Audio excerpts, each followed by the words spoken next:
We've spoken about the Jack Catterall versus Josh Taylor card, but now we're going to speak about the Misfits 015 card. Paige Vanzant versus Elle Brooke. Let's get right into it. Before we get into it, make sure you like, comment, subscribe, share, and follow. Let's get right into it. Okay, so here's the fight card. Oscar Perez and Rafael Reyes has been rescheduled. I don't know who either of those guys are. We have Fangs versus Alicia Megan. On the pads, Megan looks pretty good.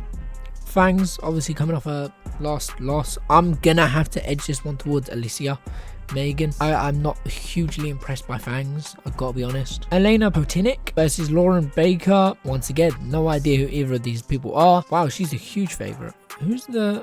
Okay, you're a heavy favorite. Okay, cool. If you want to earn some money, you might as well go the underdogs. I'm going to go Lauren Baker. On this one. OJ Rose versus Brendan Kelly. I'm going to go OJ Rose. I'm assuming he's the favorite. Yeah, that's understandable.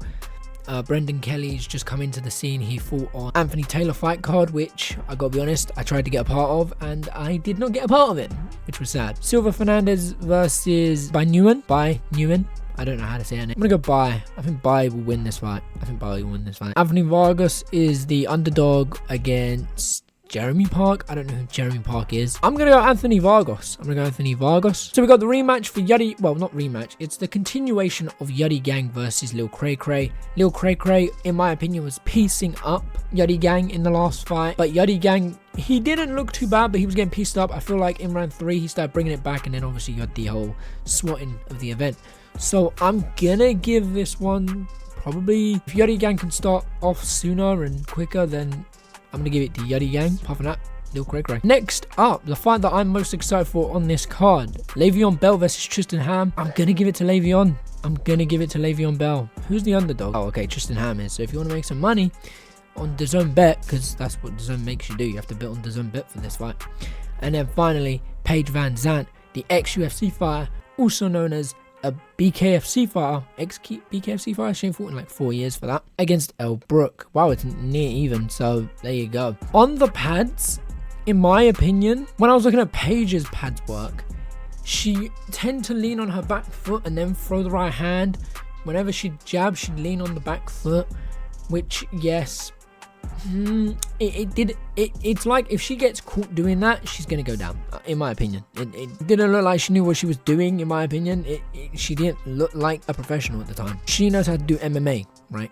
And I don't know about her BKFC fight. She might have absolutely obliterated all her BKFC fights, but like she said, this is very different because this is with gloves on. If this fight was in bare knuckle, I feel like the outcome would be different. I feel like if Elle Brooke is to establish her jab and control the ring, Elle Brooke wins. Paige can 100% hit hard. If Paige hits Elle Brooke clean, Elle Brooke is going to be struggling. If Elle Brooke fights how she fought against Julie Polka, she's going to lose this fight. Paige just needs to make sure she is controlling the ring. Paige needs to make sure she keeps Elle Brooke to have respect. She needs to make sure Elle Brooke keeps the respect. She needs to keep her off and away and win via... Well, I don't know who's going to win. I really don't know who's going to win. Part of me goes Paige because she's fought before. But Elle Brooke, she's had multiple boxing fights now. And obviously you can see her and be like, oh, but, you know, Paige has had the MMA fights. Yeah, but this doesn't matter. We've seen Jake Paul absolutely obliterate MMA guys. I believe Paige Vanzant has taken this fight more serious than Tyron Woodley ever took his fight against Jake Paul, than Anderson Silva, than Nate Diaz. I feel like Paige Vanzant might be the first ex-UFC fighter to actually take this fight, a fight against an influencer, seriously. I think Paige Vanzant gets it done, but I do believe it goes to full bout. But that's just my thoughts and my opinions. What do you guys think? Who do you think wins and how do you think win? Apart from that, I'll catch you in a bit. Take care and peace.